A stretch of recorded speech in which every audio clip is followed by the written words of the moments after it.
ನಿನ್ನೆ ಗುಜರಾತ್ನಲ್ಲಿ ಪ್ರಧಾನಿ ಮೋದಿ ವಿರುದ್ಧ ಭ್ರಷ್ಟಾಚಾರದ ಆರೋಪ ಮಾಡಿದ ಕಾಂಗ್ರೆಸ್ ಉಪಾಧ್ಯಕ್ಷ ರಾಹುಲ್ ಗಾಂಧಿ ಇವತ್ತು ದಾಖಲೆಗಳನ್ನು ಬಿಡುಗಡೆ ಮಾಡಿದ್ದಾರೆ.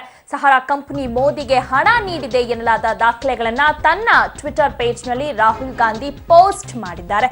ಇನ್ನೊಂದೆಡೆ ರಾಹುಲ್ ಗಾಂಧಿ ಹಾಗೂ ಪ್ರಧಾನಿ ಮೋದಿ ನಡುವೆ ಮಾತಿನ ಕದನಾನು ಮುಂದುವರೆದಿದೆ.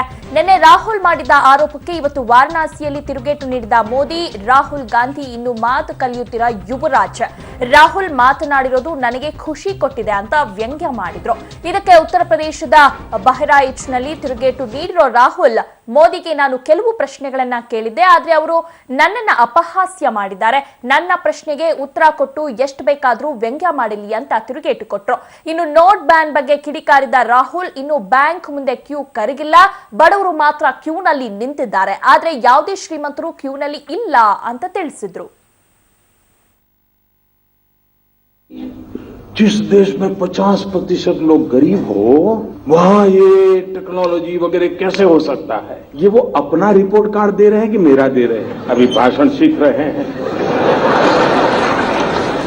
ऐसे करते वो भी ऐसे कर। जब से उन्होंने बोलना सीखा है और बोलना शुरू किया है, मेरी खुशी का कोई पार नहीं है। न बोलते तो बड़ा भूकंप आ जाता था, लेकिन अच्छा हुआ कि बोलना शुरू हो गया तो पता चल रहा है भूकंप की संभावना बची नहीं, क्योंकि देश की जनता समझ गई।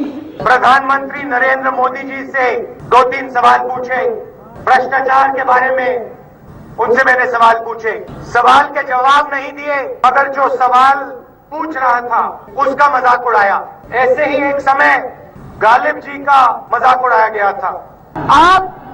आप मेरा जितना मजाक उड़ाना चाहते उड़ाओ, मगर आप देश के युवाओं का और मेरे सवाल का जवाब दो कि कांग्रेस पार्टी हिंदुस्तान से भ्रष्टाचार को मिटाना चाहती है।